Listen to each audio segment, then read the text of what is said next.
Hello, my fabulous fangs. Happy Tuesday. I hope everyone's week is going great. If you are new here, welcome to the channel. New videos are up on Tuesdays and Fridays. Topics range from true crime to scary stories, movie reviews, video games, and science. If any of those interest you, become a fang today by clicking that subscribe button below. It's greatly appreciated. Since this is the month of all things ghost or demonic, which may actually go longer than a month since there are a lot of branches to this area to cover, I decided on Poltergeists, and no, not the movie, although I might discuss what may have inspired that film. I'll admit it is a pretty good horror movie, and one that scared me when I was a kid. Specifically, the bodies under the house being unearthed, which is really surprising since usually it would be clowns, because there is a clown doll in that movie, and I just don't remember it really. I have a thing with clowns. I'm just going to let you know ahead of time. I have a thing for clowns and dolls, but Chucky is kind of exempt from that, and Pennywise doesn't really scare me anymore. Although I will admit Tim Curry is far more terrifying in my opinion. But that's just my opinion. So are poltergeists all in the mind, or are spirits responsible? No one can really agree on what poltergeists are. Some parapsychologists believe poltergeists are a type of ghost or supernatural being that is responsible for psychological or physical disturbances. Others feel that activity originates from an unknown source that is associated to a living person or location. Skeptics on the other side of the argument feel that it's people seeking attention through pranks or trickery, which is what I kind of lean towards. Yeah, I don't really believe in it. Anyways, some of the most famous poltergeists are thought to be fake. In 1967, a lawyer's office in Rosenheim, Germany, odd things started to occur in the presence of a 19-year-old secretary named Anne-Marie Chabrol.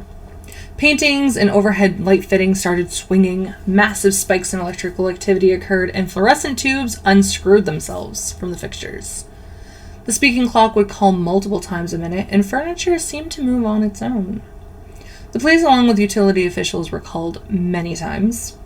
Physicist and parapsychologist Hans Bender investigated but couldn't explain the incidents either.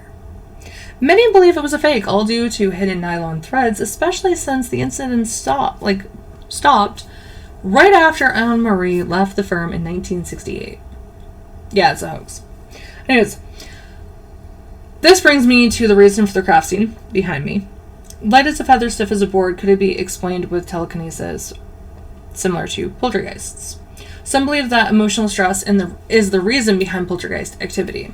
This theory is known as spontaneous recurring psychokinesis, which suggests that build-up stress is unconsciously projected outward in the form of mental energy, which affects the physical environment and produces the phenomena associated with poltergeists.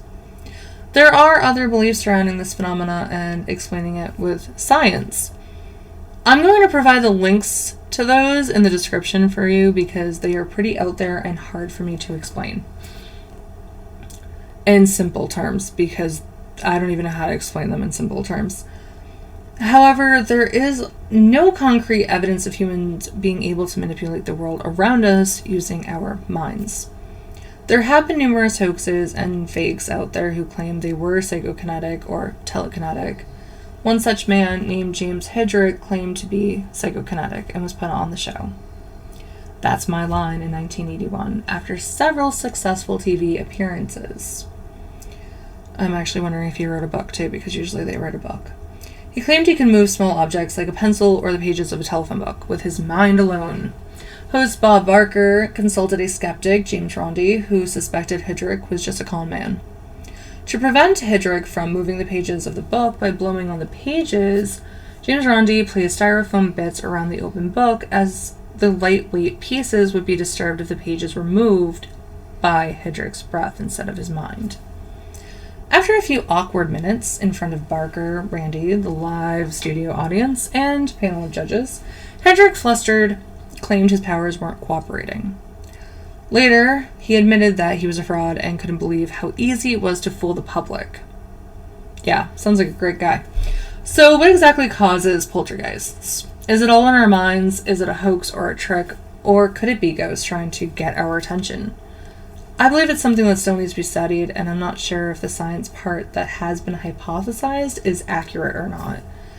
But it is definitely interesting to see what different perspectives in different branches of science fields have on this topic. So what do you think is behind poltergeist activities? Teenagers going through puberty, as one scientist believes.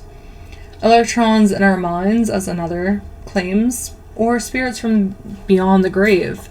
Let me know in the comments below. I'm curious. Thank you so much for sticking around till the end. Later this week, I'll be comparing telekinesis in movies versus reality. Are the poltergeists from true stories different from the film's interpretation? I'll also review American Psycho, and I know it's not a ghost story or anything, but I finally finished watching this movie after so long. I usually shut it off within the first, 20 minutes. So I don't know how I've actually managed to sit through it, but I know a lot of people like the movie, and there's some people that are like me that aren't a huge fan of it. But if you want to know the entire breakdown of the movie, what I liked, what I didn't like about it, stay tuned for that later this week. If you don't want to miss those, click the bell icon to never miss a video. Be sure to check out my other videos, which are up on the screen for your enjoyment. I hope you all have a fabulous rest of the week. Take care until next time, everybody. Bye.